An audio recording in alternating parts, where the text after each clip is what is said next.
So it's been over 4 years and I have yet to make a follow-up video on how to apply POR-15. It has been my most viewed video on this channel and I'm finally going to give you my thoughts on using POR-15. Here is my 4-year review on how to apply POR-15.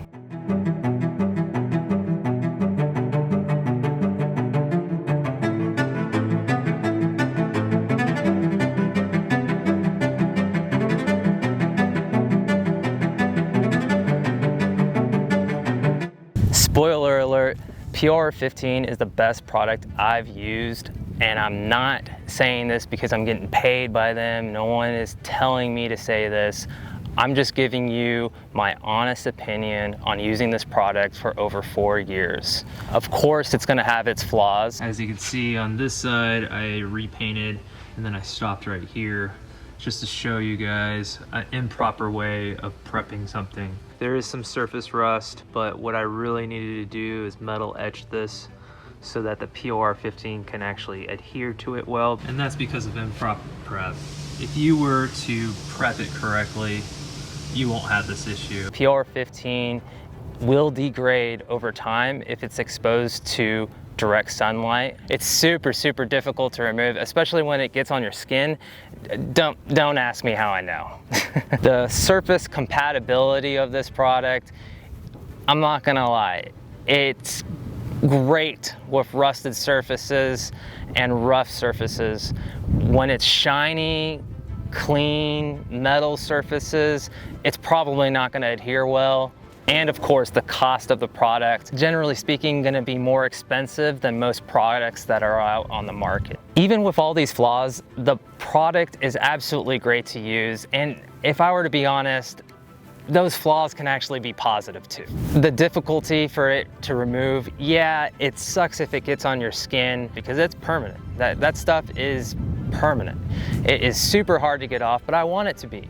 I want it to be hard to get off because I don't want to have to be afraid of taking it to a power wash or anything and, you know, it flaking off or any of that stuff. I want this to be a permanent solution. It's UV sensitive. It sucks, I know, but I'm putting the product underneath the chassis of my vehicle. It's generally speaking going to be in the shade majority of the time. And so I don't have to worry about UV rays and all this mumbo jumbo. But if you do, all you got to do is add a top coat to it. You just have to add one more step to the 3-step process. It's just another step and probably more money. But hey, you know, you can't win everything. The compatibility thing, it bonds best on rusted surfaces. If you have a vehicle that's rust-free and then you're trying to find a product to prevent it from rusting, so it's clean, shiny metal, and there's no surface rust, this product is probably not for you. POR-15 is super good on rusted surfaces or just rough surfaces. If you have a vehicle that's rusted, this product's for you. If you have a vehicle that's not, you might want to look to something else that's potentially cheaper and less time consuming. Now keep this in mind, POR-15 won't fix anything. I don't believe you. All it is that it will prevent rust from spreading further and hopefully stop it where it's at. That's all it does. And at the same time, hopefully it looks more pleasing to the eye. I know a lot of people were saying that fluid film is a better product to use because it's easier to apply and it doesn't require any prep, but I would have to disagree. I think fluid film is a temporary solution. It doesn't harden because it's oil-based and it requires reapplication after a certain amount of time. POR-15, the gloss black, not the flat black, when it fully cures and hardens, it looks like powder coat. It really does. I applied this to my brake calipers and it can withstand the heat it generates, the brake dust, and all the abuse it gets from constant road debris and what have you that goes on the brake calipers. It's like it's powder coat.